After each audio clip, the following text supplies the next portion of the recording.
Selamat mendengarkan podcast ini. Saudara sekalian, dalam beberapa teks Alkitab menunjukkan bahwa hati nurani juga berfungsi sebagai pengawas dan pengontrol hidup seseorang. Hati nurani seperti polisi kehidupan yang akan menunjukkan rambu-rambu kesalahan dan langkah yang harus ditempuh. Mari kita lihat Roma 13 ayat yang kelima, saudara. Roma 13 ayat 5. Sebab itu perlu kita menaklukkan diri, bukan saja oleh karena kemurkaan Allah, tetapi juga oleh karena suara hati kita.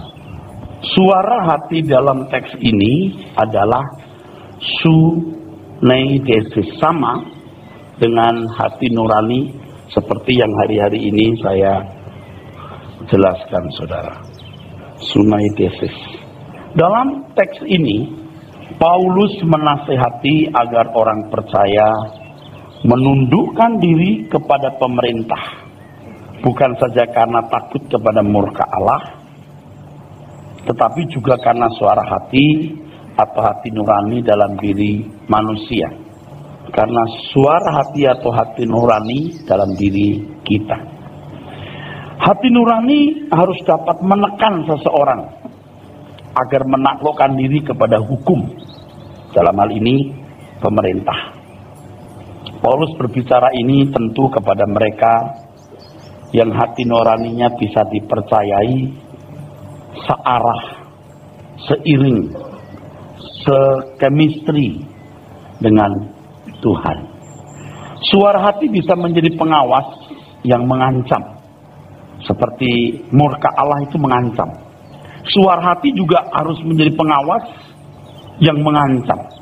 Kalau suara hati tidak didengar, maka memberi hukuman.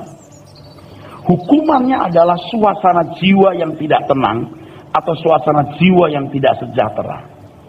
Nah, kalau saudara melakukan suatu hal yang tidak sesuai dengan kebenaran, lalu hati saudara mulai tidak sejahtera, berbahagialah, karena saudara masih punya kesempatan untuk mendewasakan, memperbaiki, menyempurnakan hati nurani. Tapi kalau sampai sudah tidak punya, kalau sampai tidak punya kepekaan seperti ini, wah, sudah berbahaya. Orang yang tidak pernah menipu atau jarang menipu, ketika dia menipu, ketika dia bohong, itu seketika bisa kelihatan raut mukanya, ketika sejahteranya hilang. Ada reaksi dalam jiwanya dan bisa bahasa tubuhnya pun menunjukkan. Tapi ada orang yang bohong, hati nuraninya tidak terganggu, bahasa tubuhnya tidak menunjukkan dia bohong. Dia sudah begitu ahli. Ya, penipu-penipu itu hebat. Ini contoh sederhana ya, saudara, tapi bisa dimengerti maksudnya ya. Jadi kalau kita berbuat sesuatu yang membuat sejahtera kita hilang, maka kita harus mulai mengoreksi diri. Apakah ada kesalahan yang telah kita lakukan? Dan kita harus mulai melakukan pertobatan. Kalau hukuman ini tidak diindahkan, tidak dipedulikan, artinya tidak mau mengoreksi diri, tidak mau bertobat, biasanya memiliki berbagai alasan yang bisa dibuat. Ya. Karena pikiran saling menuduh. Ingat di Roma pasal yang kedua ayat 15 itu. Ya, 13 sampai 15. Kalau tidak memperdulikan atau tidak mengindahkan suara tersebut, maka seseorang akan menjadi keras kepala. Orang-orang seperti ini tidak bisa diubah lagi. Kadang-kadang kalau Tuhan beranugerah pada hidup seseorang, Tuhan terpaksa menegur melalui satu kejadian.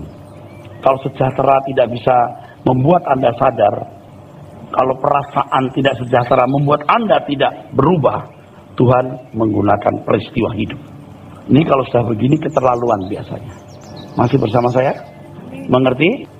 Kalau suami mukul istri dari tidak sejahtera sampai sejahtera, ini pasti tidak mengindahkan suara Tuhan. Tuhan pukul dia dengan peristiwa. Ya, di jalan digebuki preman, rontok giginya gitu. Kenapa bisa terjadi hal ini ya? Ya karena Tuhan mau mengingatkan dia, Tuhan mau menegur dia. Nah, orang-orang seperti ini biasanya dikasihi Tuhan. Allah tidak menyesah orang yang tidak dikasihi, tapi menyesah orang yang dikasihinya. Dan kalau terus-menerus pukulan itu pun tidak menyadarkan dia, maka itu berarti langkah-langkah menuju kondisi menghujat roh. Kondisi menghujat roh. Nah, sekarang saya ingin membicarakan hal yang sangat jarang didengar. Kalau saudara belum siap, ya saudara serap saja dulu. Kalau saudara belum siap, saudara simpan, saudara pertimbangkan, jangan ditolak, juga jangan diterima. Saya tidak paham saudara, tapi kalau sudah siap, ya terima. Ya. Roh Kudus menggunakan hati nurani untuk berbicara. Sangat besar kemungkinan, saya menggunakan sangat besar kemungkinan karena ini kan manusia batiniah yang tidak bisa diurai, nggak bisa dideskripsikan dengan kata-kata, tidak bisa diurai. Sangat besar kemungkinan Roh Kudus menggunakan saluran hati nurani untuk berbicara kepada kita. Kalau jiwa di mana ada pikiran perasaan adalah sarana untuk berinteraksi dengan lingkungan melalui mata dan telinga, tetapi Roh Kudus berinteraksi dengan manusia melalui hati nuraninya. Dalam hal ini hati nurani dapat menjadi pengontrol atas kehidupan seseorang dalam perilakunya oleh pimpinan Roh Kudus. Saya bersyukur dengan tema hati nurani ini, saya bekerja super keras, ekstra keras. Selain hampir tidak ada buku yang menulis soal hati nurani, kalau ada pusing saya baca ini maksudnya apa dia. Akhirnya ya saya gali sendiri, saya utak-atik, saya buka ayat ini, buka ayat itu, saya bandingkan, saya teks aslinya, berdoa. Dan saya menyimpulkan ini. Jadi kalau orang berbuat salah, jiwanya terganggu, damainya hilang, dia tidak tenang, dia bisa sadar ada satu hal yang salah. Kan kadang-kadang kita tahu apa yang baik, tapi yang jahat yang kita lakukan karena daging kita yang mendesak, ya. Mengerti saudara? Temperamen kita yang meledak sesaat tanpa perhitungan, tanpa pertimbangan. Nah di situ kita mulai harus koreksi diri. Ada suara yang menegur kita melalui hukuman tadi, damai sejahtera hilang. Nah waktu saat-saat seperti itu kita harus menyadari salah kita minta maaf kepada Tuhan dan kita mulai bertobat. Nah kalau orang tidak mengindahkan suara hatinya, Tuhan kalau berkemurahan memukul dia. Sudah dipukul, tidak bertobat, itu langkah-langkah menuju kondisi menghujat Roh Kudus. Nah, Roh Kudus menggunakan hati nurani untuk berbicara. Sangat besar kemungkinan Roh Kudus menggunakan saluran hati nurani untuk berbicara kepada kita. Kalau jiwa di mana ada pikiran dan perasaan adalah sarana untuk berinteraksi dengan lingkungan, Roh Kudus berinteraksi dengan manusia melalui hati nuraninya. Dalam hal ini, hati nurani dapat menjadi pengontrol atas kehidupan seseorang dalam perilakunya oleh pimpinan Roh Kudus. Nah, untuk sementara dipertimbangkan, hati nurani ini bisa merupakan pikiran dan perasaan roh manusia. Nah, nanti masalahnya apakah manusia dikloning oleh iblis atau dikloning oleh Tuhan. Hati nurani ini bisa merupakan pikiran dan perasaan roh manusia. Nisyamah. Roh, nafas yang Tuhan berikan. Dengan ini kita mengerti mengapa dikatakan bahwa roh manusia adalah pelita Tuhan. Karena Tuhan tidak bisa berbicara kepada kita tanpa hati nurani. Bisa saja Tuhan bicara, hai anakku, dengan telinga ini. Bisa, bukan tidak bisa, Allah tak terbatas kok. Tetapi, nah nanti akan saya beritahukan bahwa untuk mencapai kesempurnaan, hati nurani harus didewasakan, supaya hati nurani bisa menjadi suara roh Allah. Suara Allah. Roh manusia adalah pelita Tuhan yang menyelidiki seluruh lubuk hati. Lubuk hati itu di jiwa. Oke? Hati nurani dengan hati itu beda, saudara ya. Roh manusia dalam teks ini adalah nisyamah. Ini sudah saya jelaskan di pertemuan sebelumnya, ya. Komponen yang memungkinkan manusia dapat memiliki kecerdasan seperti Allah untuk memahami apa yang baik dan jahat dari perspektif Allah. Ini sudah saya jelaskan di pertemuan sebelumnya. Roh manusia nisyamah, komponen yang memungkinkan manusia dapat memiliki kecerdasan seperti Allah untuk memahami apa yang baik dan jahat dari perspektif Allah. Kata nishama ternyata juga bisa berarti divine inspiration, inspirasi ilahi. Ternyata nishama juga diterjemahkan kecerdasan, intelek. Tentu kecerdasan sesuai dengan pikiran Allah. Roh manusia menjadi pelita Tuhan kalau hati nurani didewasakan oleh kebenaran firman Tuhan secara memadai. Sebab hati nurani itu memuat pikiran dan perasaan roh manusia. Suara hati dapat dipercaya kalau suara hati itu dewasa, sehingga memiliki pikiran dan perasaan Tuhan.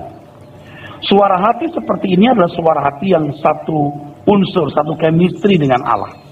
Nah, sangatlah mungkin kata pikiran Kristus di Roma pasal 2, 5-7, phroneo, adalah kamu dalam hidup bersama menaruh. Teks aslinya nggak ada perasaan, pikiran saja, phroneo. Ini sebenarnya yang paling penting. Phroneo, pikiran. Kalau pikiran di jiwa, kamu harus mengalami pembaharuan pikir, itu nous. Kalau phroneo, saya pahami sementara ini pikiran di dalam suara hati atau sunaidesis. Adalah kamu memiliki pikiran, perasaan Kristus, bukan nous tetapi phroneo. Dia nggak menggunakan kata nous tapi phroneo. Jadi yang saya pahami sekarang adalah kalau nous pikiran dalam jiwa, phroneo pikiran dalam suara hati. Kalau nuraninya itu punya pikiran roh yang baik, ya, itu jadi polisi di situ ya. Kalau nous ini bisa berarti mind, dalam bahasa Inggris mind atau understanding. Tetapi kalau phroneo, attitude. Cukup rumit juga nih. Mungkin juga penterjemah ribet. Ya, gimana gitu. Makanya kalau kita bisa memahami kebenaran, akhirnya kata tidak menjadi masalah buat kita karena kita menangkap pengertiannya. Saudaraku, dari apa yang dikemukakan Paulus dalam Roma 13 ayat 5 tadi, Tuhan mengendaki agar kita mendengar suara hati nurani dan menghargainya. Dengan demikian hati nurani menjadi pengawas kehidupan lebih dari kamera monitor atau polisi yang mengawasi. Dengan demikian seseorang tidak perlu dikontrol atau diawasi oleh pihak manapun, tetapi dikontrol oleh dirinya sendiri, yaitu hati nuraninya. Hal ini sama dengan anak-anak yang belum dewasa perlu diawasi oleh orang tua. Tapi ketika anak sudah dewasa maka ia tidak perlu diawasi oleh orang tua. Sebab ia bisa mengawasi dirinya sendiri. Kadang-kadang orang yang belum dewasa nuraninya kan tindakan-tindakannya itu bisa kayaknya benar tapi salah gitu. Dia punya alasan untuk membenarkan tindakan tersebut. Tapi tindakan tersebut sebenarnya tidak memberkati. Kalau misalnya ada orang datang terlambat, kita bisa berkata, kenapa terlambat? Ya saya masih ada urusan tuh, sorry nih. Kenapa kamu nggak kasih tahu saya? Ya aku sudah telepon tapi nggak nyambung. Dari tadi aku udah terima telepon orang terus, ini masih bisa. Bagus ya. Tapi ada bahasa lain nggak untuk itu? Ada bahasa lain nggak untuk itu? Kita kan melihat kesulitan orang. Ada orang yang mesti kalau itu bawahan ya sikap kita mungkin lain gitu. Atau teman misalnya. Ada nggak bahasa lain? Kalimatnya sama, tapi nadanya beda. Kalimatnya mungkin nggak sama. Kasusnya sama, tapi kalimat yang kita gunakan nadanya bisa beda. Nah di situ nurani kita bermain sebenarnya. Kita menegur orang salah itu juga nurani kita mesti bermain. Nah kadang-kadang orang perlu dinasehati, perlu punya mentor, dibimbing. Perlu saudara, perlu.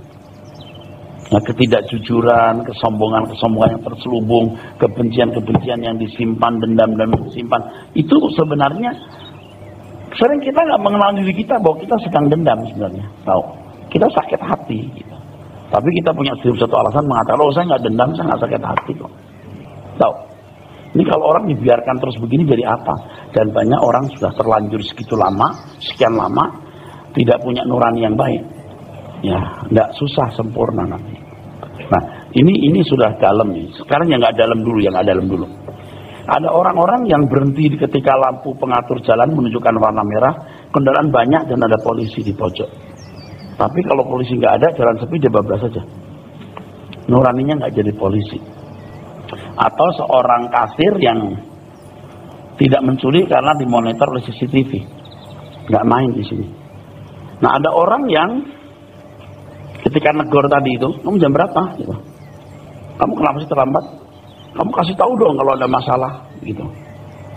Ya biasa saja orang punya masalah terlambat, gitu kan ya. Dia negor kan? Orang lain lihat kan? Mentornya lihat kan? Dinasehati. Mestinya kamu tadi ngomongnya nggak begitu nadanya. Mesti gini. Terlambat kenapa? Oh gitu. Oh ya oke. Kita nggak selalu berkata kasih tahu dong kalau terlambat. Ya udah tahu itu.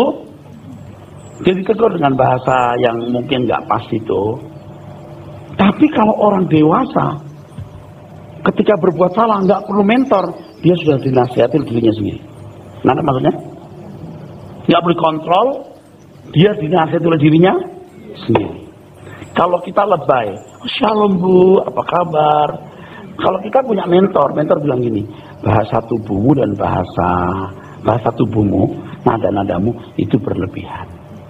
Kalau ada mentor ya kebablasan sampai tua dia. Apa kabar jeng? Aduh saya seneng deh ketemu jeng.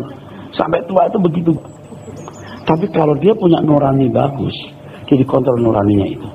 Karena ada tamu, dia bilang gini, ayo Nem, bawa minuman sini, cepet ya. Ada tamu itu. Kalau nggak ada tamu, Nem, cepet. Paham nggak? Karena ada monitor tamu. Nah, kalau ada mentor, ditegur oleh mentor. Kamu tadi waktu ada tamu, kamu sama pembantumu, kamu ramah. Begitu nggak ada tamu, kamu kasar. Itu ada mentor. Kalau orang yang nuraninya dihargai, itu jadi mentor saudara. Tapi ingat, nuraninya harus didewasakan lewat kebenaran firman. Kalau orang cerita sama Anda gini, itu ibu itu begini, tahu tuh, ya, tahu tuh, gitu kan? Nggak tahu tuh artinya memang begitu, nggak tahu, gitu kan? Bukan tahu tuh, itu aja jawabannya. Kalau ada mentor bilang, kamu nggak boleh jawab tahu tuh, kamu jawabnya gini, oh, atau diam aja. Nah, karena nggak ada mentor, orang kayak gini kebablasan. Dan waktu diajak ngomong, tuh ibu tuh, iya loh, rasa-rasanya gitu ya kayaknya ya. Nah, udah tambah lagi tuh, lebih tua lagi, diajak ngomong, tuh si ibu gini, iya loh, saya tuh lihat mukanya kayaknya udah tambah lagi tuh. Tuh, rusak kan dia. Kalau ada mentor ngasih tahu, mestinya waktu kamu diajak ngomong, tuh si ibu gini-gini, kamu jawabnya adalah diem, reaksimu diem. Oh saya tidak tahu, itu jawabmu. Kalau ada mentor, nggak ada mentor, bahaya. Tapi kalau kita mendewasakan hati nurani, itu mentor akan menjadi mentormu. Disitulah namanya Roh Kudus pimpin. Tapi kalau orang nggak mengenal kebenaran, selesai. Nangkep maksudnya? Nggak punya mentor. Roh Kudus pimpinlah aku. Pakai cara apa? Karena Roh Kudus bicara melalui suara hati. Make sense nggak? Logis nggak? Sangat logis.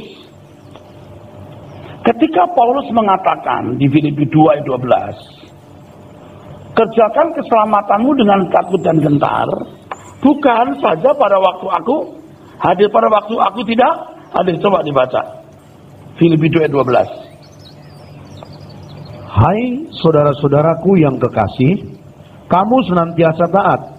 Karena itu tetaplah kerjakan keselamatanmu dengan takut dan gentar. Bukan saja seperti waktu aku masih hadir, tetapi terlebih pula sekarang waktu aku tidak hadir. Nah, ketika Paulus mengatakan hal ini, Paulus mengharapkan agar orang percaya punya hati nurani yang sudah mampu mencegah bila Anda melakukan sesuatu, mencegah agar orang percaya, orang Filipi mampu tidak melakukan sesuatu yang tidak sesuai dengan kehendak Allah. Karena hati nuraninya mampu mencegahnya. Jadi bukan karena aku hadir, aku tidak hadir pun kamu nggak berbuat salah, karena hati nuranimu mampu mencegah, dirimu sendiri mampu mencegah. Kadang-kadang pada waktu ujian, saudara, saya memberikan kesempatan mahasiswa untuk mengerjakan tugas tanpa saya awasi. Tapi saya kira kalau mantan mahasiswa saya ada di sini, tahu saya keras sekali. Saya sangat keras, bahkan sangat keras. Itu mungkin membuat mereka takut juga gitu. Jadi saya tinggal, ya udah kerjakan, biarkan aja. Coba dilatih untuk bisa jujur. Jangan karena ada guru tidak berani menyontek. Hati nurani harus bisa menjadi suara Tuhan yang menunjukkan kesalahan ketika seseorang melakukan sesuatu yang tidak berstandar kesucian Allah. Pada waktu itu suara hati nurani bisa nyaring berbicara. Untuk itu hati nurani harus didewasakan sehingga mampu memiliki standar kebenaran atau kesucian Tuhan. Hati nurani yang didewasakan akan memiliki konsep-konsep, prinsip-prinsip yang tinggi yang sesuai dengan kesucian Allah. Sampai akhirnya kalau kita berbuat salah, katakanlah kesalahan itu, misalnya kita berbuat kesalahan, saudara ya, kesalahan A ya, itu tahun 1999, sejahteranya kekuatannya 10. Tapi ketika berbuat kesalahan A juga tahun 2005 udah jadi 20. Kalau berbuat salah yang sama. Kenapa bisa begitu? Karena standar kesucian yang kita pahami itu lebih tinggi. Dan itu sejahtera kita, tidak sejahtera kita makin kuat. Jiwa terganggu kita makin kuat. Masih bersama saya? Jangan tahun 2005 jadi 0. Nggak ada tekanan, sejahtera aja. Wah, udah rusak deh. Maka hati nurani harus didewasakan sehingga mampu memiliki standar kebenaran atau kesucian Tuhan. Suara hati seharusnya didewasakan dan menjadi pengawas atau pengontrol yang kita hargai sehingga akan menuntun kita kepada apa yang baik, yang berkenan dan yang sempurna. Orang yang hati nuraninya dewasa ketika berbicara atau orang yang hati nuraninya dewasa ketika hati nurani itu berbicara atau bersuara dan dihargai akan menghindarkan kita melakukan suatu kesalahan dan kita bisa mencapai kesucian yang berstandar Allah. Ingat, what you see is what you get. What you see is what you get. Apa yang kamu lihat, apa yang kamu pahami, itu yang kamu capai. Pembaharuan pikiran membuat orang mengerti kehendak Allah, apa yang baik, yang berkenan dan yang sempurna.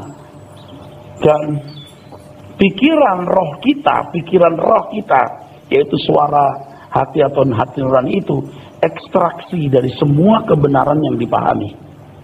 Dari kebenaran-kebenaran yang dipahami itu diekstrak di dalam hati nurani. Itu punya standar norma, punya ukuran kebenaran, ukuran kesucian.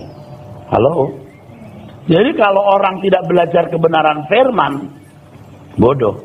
Roh Kudus, nah di sini ada penjelasan, Roh Kudus tidak bisa bicara banyak. Jangan berpikir mistik, tiba-tiba muncul suara. Ya, itu bukan nggak mungkin, bisa, tapi tidak membawa orang kepada kesempurnaan. Tiba-tiba saya tergerak pengen ke rumah saudara saya. Oh bisa, itu bisa. Tapi kalau bicara soal kesucian Tuhan, mengerti kehendak Allah apa yang baik, yang berkenan dan yang sempurna dalam langkah hidup kita tiap hari, pikiran harus dibaharui oleh kebenaran firman. Jadi pikiran yang didewasakan maksudnya hati nurani harus bisa membedakan mana yang baik, yang berkenan kepada Allah dan yang sempurna. Pendewasaan ini bisa dilakukan melalui pengajaran kebenaran firman yang memenuhi jiwa seseorang, yang memperbarui pikiran. Juga dibutuhkan yang kedua, keteladanan hidup yang membangun suatu ukuran kebenaran atau pengaruh dari lingkungan yang baik. Seperti misalnya di Singapura atau di negara barat, mereka begitu tertib mematuhi peraturan lalu lintas atau pada waktu antri. Kenapa bisa begitu? Selain pendidikan yang mereka terima, mereka juga melihat pengaruh dari lingkungan. Itu hati nurani terbentuk. Oleh sebab itu warisan kepada anak Itu hati nurani yang baik. Dia dengar ucapan mama papanya, dia lihat tingkah lakunya tiap hari, itu membangun hati nurani. Nangkep ya saudara? Ini saya bicara kemarin kan soal ini, lingkungan itu membentuk hati nurani. Oke, memberikan standar. Untuk membawa jemaat kepada standar kesucian Allah, maka dalam lingkungan gereja, pengajaran yang disampaikan harus sesuai standar kehidupan anak-anak Allah sebagai mempelai Kristus yang pertama, dan pelayan-pelayan Tuhan harus menunjukkan suatu keteladanan pola hidup yang sesuai dengan standar kebenaran Allah dalam segala aspeknya. Nah, ini berat pendeta. Halo? Nah, sebenarnya Anda juga jangan lihat pendeta, semua saudara, semua aktivis, semua pelayan Tuhan. Nah, yang kemudian membuat saya cemas adalah kalau aktivis tidak dengar suara kebenaran, saya tidak tahu gimana mau jadi sempurna. Halo? Yang dengar suara kebenaran saja tidak kunjung sempurna. Yang menyampaikan suara kebenaran saja harus bertarung dalam hidup untuk menjadi sempurna. Makanya untuk menjadi pendeta yang baik, hamba Tuhan yang benar itu tidak bisa cuma 4 tahun di sekolah Alkitab, kena narkoba 5 bulan masuk panti rehab, keluar 5 bulan masuk sekolah Alkitab. Enggak sedikit yang begitu. Jadi apa dia? Waduh, kalau ingat begini saya menatap hari esok gereja suram, saudara. Makanya dari sekolah minggu, remaja, pemuda digarap, maka lahirlah hamba-hamba Tuhan yang baik. Dan hari ini saya membuktikan, kalau seseorang dari muda ngajar sekolah minggu, aktif remaja, pemuda, mendampingi saya jauh unggul. Karena dia sudah dilatih dari muda, nuraninya baik. Itu pun tak sempurna. Nah, saudaraku sekalian, jadi kalau firman Tuhan tidak disampaikan dengan benar, tidak ada keteladanan hidup, itu membuat nurani orang rusak.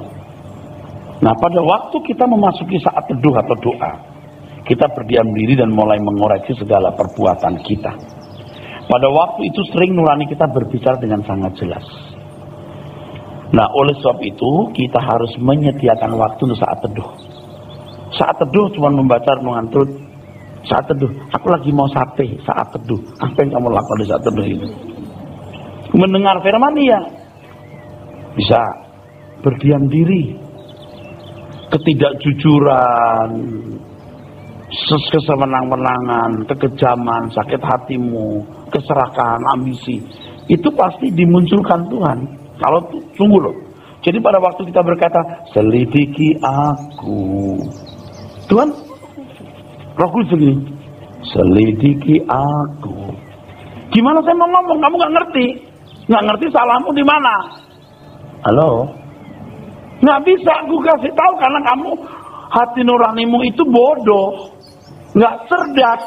Gimana mau beritahu? Sombong tapi tidak sadar dirinya sombong.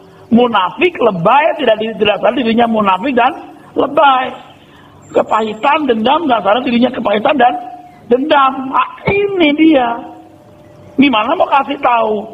Sebab dia tidak punya pengertian yang cukup memadai terhadap kebenaran firman. Makanya kita mesti membedah Alkitab itu dengan cerdasnya. Itu luar biasa tuh di Injil. Nanti kita akan belajar soal rendah hati apa. Waduh, luar biasa itu. Itu juga menganiaya saya itu firman Tuhan itu. Supaya saya berubah. Pada waktu seseorang berkata selidiki aku Tuhan, itu berarti dia harus mengasah hati nuraninya dengan kebenaran Tuhan. Kebenaran yang cukup atau memadai menjadi suara untuk mengarahkannya kepada kesempurnaan. Amin. Kalau tidak mengerti kebenaran gimana cara negornya? Oh, kadang-kadang orang ngomong langsung. Kalau dia punya mentor, tahu pada mentor. Tadi kamu itu lebay, tadi kamu itu nggak bener gitu. Oh, ada yang melegor gitu. Tapi kalau yang ditegur nggak tahu mau, saya nggak begitu. Goodbye. Tapi kalau sudah rendah hati dan berkata, oh iya saya salah, bagus. Tapi tulus, bisa berubah. Tapi siapa yang kita yang punya mentor? Berapa banyak orang yang bisa mentorin saudara? Roh Kudus dari pendamping kita, amin. Membawa kamu kepada seluruh Kebenaran dia parakletos, dia pendamping, dia advokat. Tapi kalau Anda tidak mengerti firman, Roh Kudus mau bisa apa lagi? Makanya kalau orang tidak rajin mendengar suara kebenaran, ya di sini ada bapak-bapak yang menurut saya cerdas gitu mas, mendengar firman tahu. Itu salah satu datang. Ini yang nggak tahu apa-apa nggak datang, saya nggak ngerti. Lu mau jadi apa? Udah begitu mau melayani Tuhan, mau jadi pembicara. Mau ngapain mau jadi pembicara? Ya, saya kasih racun ke jemaat yang saya layani. Makanya ke depan tuh pembicaranya harus dari orang dalam yang seirama dengan saya. Gak bisa enggak. Kita itu kalau ngundang orang luar tuh masih cemas-cemas khawatir ya. Satu, dia mengajarkan sesuatu yang tidak tepat. Yang kedua, dia dipermalukan gitu. Ya amin saudara jemaat. Nggak amin gitu. Pusing dia loh, kok nggak amin dia ya. Karena pola berpikir jemaat yang saya layani sudah terpola. Kita percaya masih ada mujizat, nggak ada amin. Ya iyalah gitu kok ditanya. Kan begitu. Saya yakin masih ada mujizat. Itu bahasa apa? Ya iyalah Allah punya langit dan bumi. Saya ngomong gini kan tadi pagi saya mendengar orang berkata, Pak, Bapak itu dinilai nggak percaya mujizat lagi. Ya udahlah, biarin, selamat jalan. Kalau seseorang tidak mendewasakan nuraninya dengan kebenaran, sampai level tertentu hati nurani itu bisa rusak. Titus 1:15. Bagi orang suci semuanya suci, tapi bagi orang najis dan bagi orang yang tidak beriman, suatu pun tidak ada yang suci, karena baik akal budi maupun suara hati mereka najis. Tuh, nggak percaya. Roh itu bisa rusak, bisa. Titus 1:15 ya bro. Titus 1:15. Ya. Bagi orang suci semuanya suci. Ya. Tetapi bagi orang najis dan bagi orang tidak beriman, suatu pun tidak ada yang suci. Karena baik akal maupun suara hati mereka. Suara hati itu najis. Jadi sekarang konklusi yang dulu ragu-ragu sekarang sudah mantap, roh bisa rusak. Najis semua. Nah disinilah yang dikatakan Tuhan. Kalau terang yang ada padamu gelap, betapa gelapnya kegelapan itu. Nah oke. Tadi itu upah ya. Upahnya dalam bentuk suara apa? Sejahtera atau tidak, atau hukuman. Upah. Hukuman ya. Hukuman dan upah. Sekarang pujian. Suara hati bisa memberikan pujian dan upah yaitu upah yaitu kebahagiaan, damai sejahtera. Coba 2 Korintus 1 ayat yang ke-12 dibaca dulu. 2 Korintus 1 ayat 12. Inilah yang kami megahkan. Inilah yang kami megahkan. Megahkan di sini kaukesis, yang artinya bangga, pride, boasting. Atau dalam perasaan bisa enak dan tidak enak. Boasting in a good or a bad sense. Ini kamus ngomong gitu loh. Juga berarti rejoicing, senang karena sesuatu yang memuaskan. Kaukesis artinya bangga dalam perasaan. Oke, terus? Yaitu bahwa suara hati kami memberi kesaksian kepada kami bahwa hidup kami di dunia ini, khususnya dalam hubungan kami dengan kamu, dikuasai oleh ketulusan dan kemurnian dari Allah, bukan oleh hikmat duniawi, tetapi oleh kekuatan kasih karunia Allah. Oke. Dalam hal ini hati nurani akan memberikan perasaan bangga dan senang dan puas atas suatu tindakan yang dilakukan oleh seseorang. Seperti seorang guru yang melihat tindakan anak didiknya melakukan suatu prestasi, kemudian memberikan pujian. Hal ini mendatangkan perasaan senang, puas, bahagia di anakmu didik, gitu kan? Sebaliknya kalau anak didiknya melakukan suatu tindakan yang dinilai salah, maka itu mendatangkan perasaan sedih, a bad sense. Hati nurani memberikan pujian dan upah pada waktu seseorang melakukan sesuatu yang sesuai dengan kebenaran Allah. Upah itu adalah perasaan puas, bahagia, dan senang. Perasaan tersebut menjadi makanan jiwa yang membuat jiwa ketagihan bila tidak dipuaskan dengan upah itu. Nah, ini hebat sekali. Nah, di sini saya menemukan yang luar biasa hebat sekali. Inilah rezeki kehidupan anak-anak Allah yang membuat Tuhan Yesus berkata, makananku melakukan kehendak Bapa. Hebat ya? Amin? Hebat banget. Ketagihan untuk menikmati kebahagiaan pada waktu memuaskan hati Bapa. Karena hati nurani berkata, ya bagus, kasih damai sejahtera. Ya bagus, kasih kebahagiaan. Ya bagus, kasih pujian. Sampai edik, ketagihan. Makanya orang bisa ketagihan berbuat dosa atau ketagihan berbuat baik. Baca dulu Yohanes 4:34. Yohanes 4 ayat 34. Kata Yesus kepada mereka, makananku ialah melakukan kehendak Dia yang mengutus aku dan menyelesaikan pekerjaannya. Kata makananku itu beroma. Ini bisa diterjemahkan daging, meat. Ya, daging itu makanan, saudara. Berikanlah kami makanan kami. Itu roti. Bread. Itu roti. Kalau ini broma. Kata broma ini berkaitan dengan daging halal atau haram. Jadi makananku melakukan kehendak Bapaknya, makananku daging yang halal. Ada unsur haram atau halalnya. Ini kamus loh, saya nggak ngarang loh, nanti dikira ngarang, enggak. Karena saya sudah pernah mendengar pendeta berkhotbah bahasa Ibrani salah, dikarang nih sama dia nih. Lu nipu orang nih. Oh, kita punya nurani harus bersih, nggak boleh mengada-ada, lebay dan nipu itu. Kalau makanan, kalau daging ini sarkos. Ini bukan daging ini, sarkos. Ini daging makanan, tapi bertalian dengan yang halal dan yang haram. Kalau makanan, trofi. Ini makanan. Ini broma, khusus banget. Bromaku, makanan yang bergizi, makanan yang baik, makanan yang mahal. Tapi yang halal, melakukan kehendak Bapa dan menyelesaikan pekerjaannya. Kan banyak orang keranjingan punya cincin, keranjingan beli mobil, keranjingan punya rumah, keranjingan bangun villa, keranjingan dan keranjingan.